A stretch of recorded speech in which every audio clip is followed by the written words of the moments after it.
Should we pick someone? I think we should. This young man right here, hiding behind that woman, is pointing to him, wanting us to pick him. Therefore, we should pick him.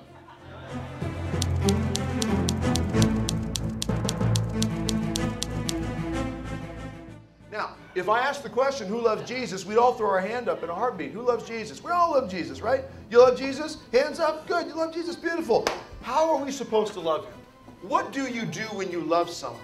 Now, let's ask the young man hiding behind the woman back here. You look a bit like Adam right now. You know that? I just have to tell you that. Is that his name? Oh, my goodness.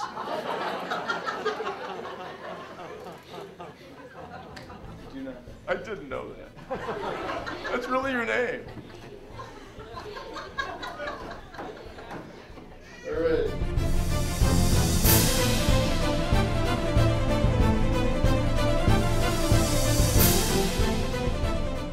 And what did Adam say, Adam, when God put him to the test, when he held his feet to the fire?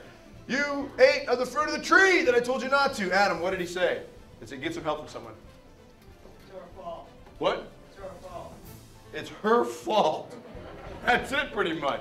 He hid behind the woman by excusing himself and saying, it's that woman, the one you put here with me. She's the one. She took the fruit first, then she gave it to me. What was I supposed to do? I know how it goes, Lord. Happy wife, happy life. She told me, eat the fruit, I did. And God, you know what, right there though, Adam, I tell you, Adam had a chance right there to make or break it for all of us, and he broke it. He hid. So Adam, sit up tall. No, Adam, really, try to sit up tall. You know what, Doug, this is the best part when you ask them to sit up tall. Can you demonstrate what it's like when you ask your average teenager to sit up? Okay, so you're in a slouch.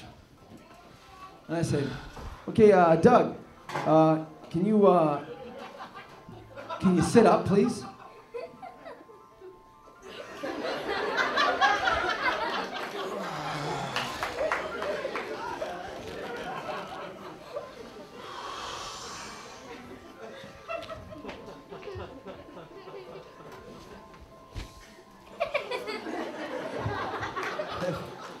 And I love it when you ask teenagers questions. Excuse me, can you raise your hand, please?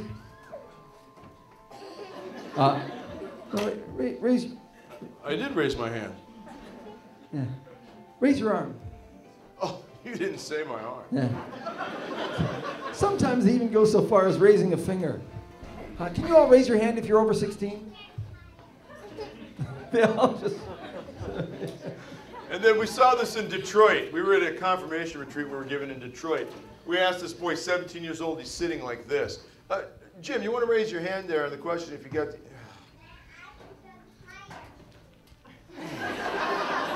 He had to push it up with the other arm. I tell you, we were all over that one for about 15 minutes. What is the matter with your arm? I'm tired. It's 11:30 in the morning, but I'm tired. When did you go to bed last night? 3. What were you doing until 3? I don't know. I was watching TV. What were you watching? I don't know. All right, so Adam, sit up tall. Come on, you can do it. He does have a Why don't we invite Adam to come stand at the front? Adam, come on down to the front. Come on to the front.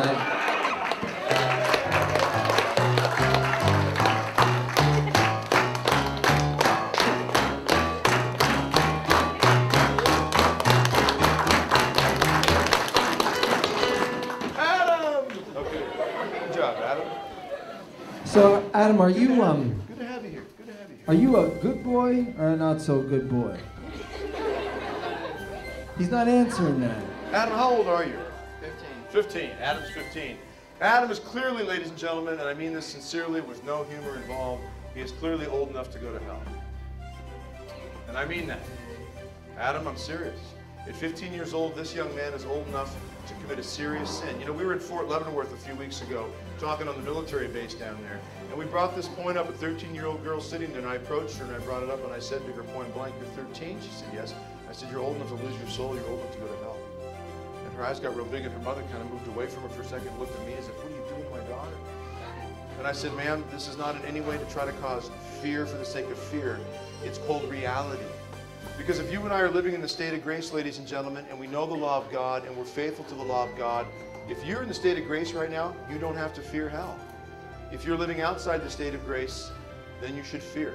We all should fear eternal damnation. Is Jesus not the one that said, do not fear the one that can kill the body, but fear the one that can kill the body and the soul forever in eternity? Jesus himself says, you better fear the reality of that consequence, because it's serious and it's eternal. Adam's trying to drift away over here. I'm wondering, what... Is there a breeze in here blowing him?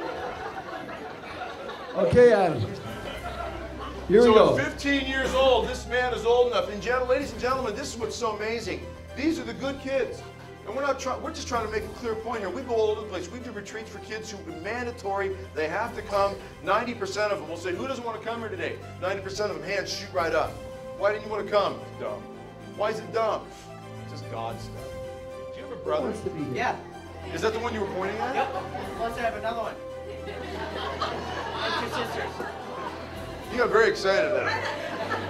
Would you like your brother to come down and share in this moment with you? Get over here. Who's Mark? Where's Mark? The one in gray. Okay. Mark, Adam, And loves you. Lucas. That's the first animation I've seen. It is, yeah. Something came alive. When he knew he could involve someone that he loved. So this is going to really show the family. Up between Eric and myself here, gentlemen, please. There you go. No, hi. Okay, here we go, gentlemen. Hold on. How old are you? How old are you? 9. Are these good brothers?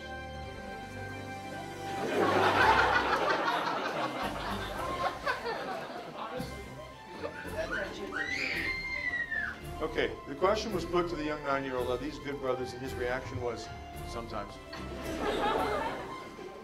How are they not good to you? We get a... Oh. How are they not good to you? I'm sorry, forgive me. What's your name again? Lucas. Lucas. 9-year-old Lucas, this young man who looks up to these older brothers, not just because they're taller than him, but because they're older, and they set a certain standard. They show him much of what it is to be a young man. Lucas, how are these big brothers of yours not nice to you? Now, is this... Do you not know because Adam is glaring at you? With eyes as if to say, you say a word, kid, and I take you in the middle of the night and make you regret it. I know where you live. You're in the same house that I am. I will find you. I know where you are. Eyes of an eagle.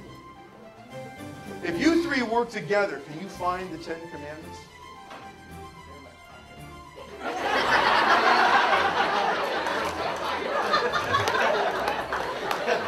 Oh, so they're in your pocket? No, they're right here. The card, okay. Do you have them in your head? Okay, let's ask the question here to this. You're the oldest here. Yeah. All right. Adam is so excited. Go to him, please. All right. Okay, Mark? Mark. Sit. Let's see, not okay. Okay, Mark with a C. I see. Okay, Mark. Do you know what Jesus said when he said, if you love me, you will, and then complete that? Gospel of John, chapter 14, verse 15. If you love me, you will. Because, you know, Mark, we have a tendency to think that we can love people the way we want to love them, not the way love should be, based on love himself. So what does Jesus say? If you love me, you will take up the cross and follow me. Okay, that's part of it. That's a different place. He says, if you wish to be my disciple, deny yourself, take up your cross, and follow me. But in John 14, verse 15, he says clearly, if you love me, you will something here. Now, I want you to consider the subject matter we're discussing at this point right now. Use that as you try to formulate an answer here. We're discussing something in particular. And now I ask you, what does Jesus say we will do if we love him? What do you think, if you put them together, you'll come up with? If you love me, you will follow my